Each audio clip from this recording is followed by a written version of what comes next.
Brahma Nityang Yagje Pratishtitam.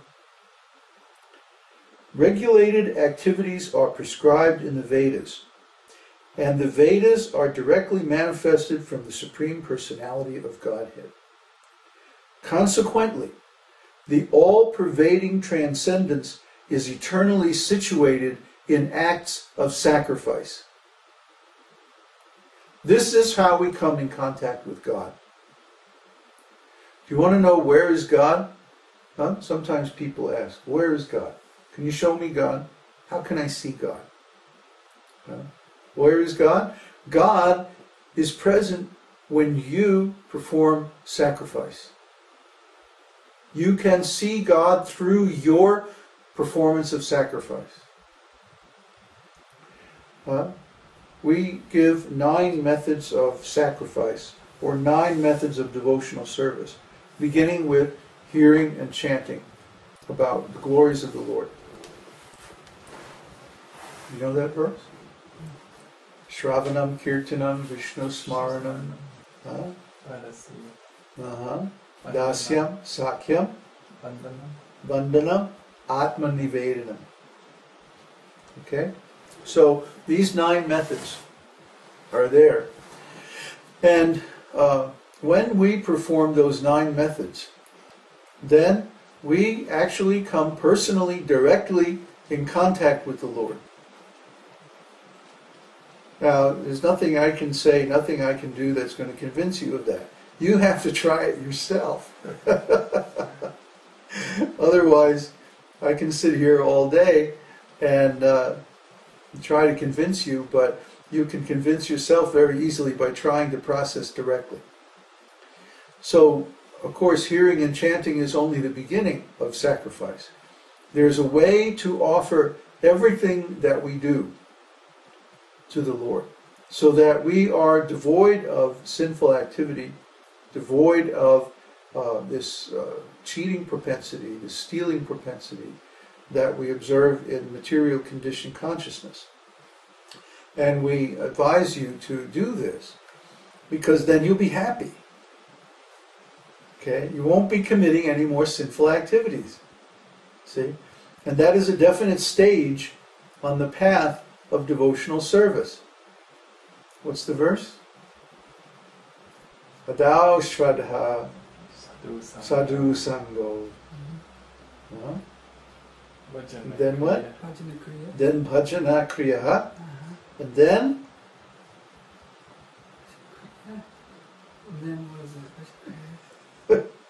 What happens as a result? No. Getting rid of unwanted. Yes. Anartha Nivritti. Yeah. And then comes steadiness. And then comes steadiness. Nishta. So you can't reach steadiness in devotional service or spiritual life until you attain the cleansing or the removal of all unwanted things. Anartha. Anartha. Artha means economic development. Remember? That which is auspicious, that which leads to advancement. Anartha means which is against auspiciousness, inauspicious, which leads to falling down.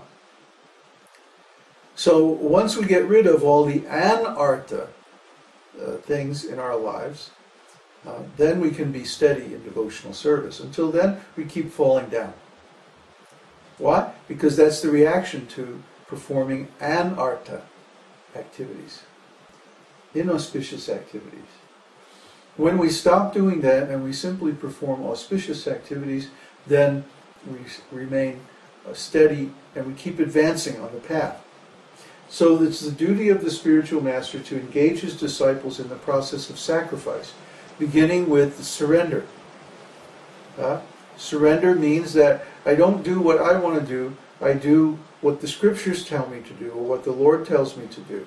And the spiritual master is the instructor, he's the representative of the Lord that interprets these instructions for the time and circumstance today, and brings the disciple into compliance with the instructions of the Lord.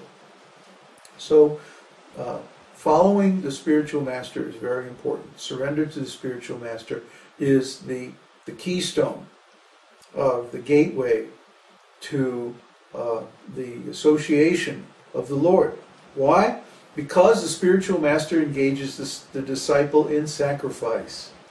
And as Krishna says, the all-pervading transcendence is present in the act of sacrifice itself. So if you're performing sacrifice, to the degree that you are performing sacrifice with all of your energy and all of your resources, to that degree you will be aware of the presence of the Lord, presence of God. So that you can check yourself, you can test yourself. If you want to know how much you are actually engaging in sacrifice, how much you're following the principles, the method, then ask yourself, how much of the time am I in the presence of God? How much am I God conscious? What percentage of my consciousness is aware, directly aware, personally, of God? That is the degree to which you are engaged in this process of sacrifice. So, we'll stop here, and then we'll continue to review the third chapter, I guess in our next satsang. But right now I want to ask for questions, because this is a very practical process, and everyone needs to have access to spiritual masters so that they can ask practical questions about, how do we do this? Any questions so far? No, just the writing verses. Okay. Would you like milk? No, thanks.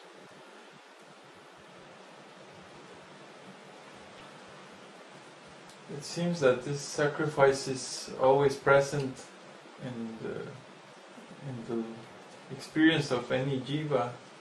It's either they sacrifice, serving material energy over Krishna, or it's always present, isn't it? Yes, everybody is serving all the time. But who are they serving? What are they serving? Mostly they're serving the desires of their mind, the desires of the senses. The senses want this and they want that. They want to do this and that and the other thing. And they're constantly pestering us. Pulling us. Yeah, pulling us in this way and that way. And if we follow the senses, of course, then we're just in bodily conception of life, and we're just like an animal. Remember that cat we had in Katimako? Mm-hmm. She was like this, She would go over here, and she would go toward this one thing, and then something would get her attention, and then she would go over to that. Yeah. Remember how, like, every 5 seconds she was like going this way, going that way. Oh no! Oh, this way. Why? Because she was being pulled by the senses. But Krishna, in this third chapter, he says, control the senses by the mind. See? The mind can be cognizant of the instructions in the scriptures. Oh, Krishna says, do this, don't do that. So, we follow those instructions. That means controlling the senses. Yoga or religion, actually, the word religion means to control the senses. Re legios. Re legios means to tie back or to bind back, to control. Religion means to control the senses. Not to control the senses, that means basically animal life. That's not religion. Animals have no religion. They simply follow their senses. They can't have religion because they don't have the higher intelligence that human beings have. So they're simply led by their senses and mind. You can bet that animals are going to follow certain habitual patterns of activity. and they never break those activities. They're consistent, they're predictable. See? But a human being has the ability to choose, has the ability to decide or exercise free will. And this is higher than the animals. Why? Because we also have the ability to understand the message of God. And we can say, no, I'm not going to follow the mind. I'm not going to just be led by the senses. I'm going to control the senses by the mind, according to the instructions that I received through the scriptures, through the spiritual master or whatever. That's religion. And that is the fundamental human activity.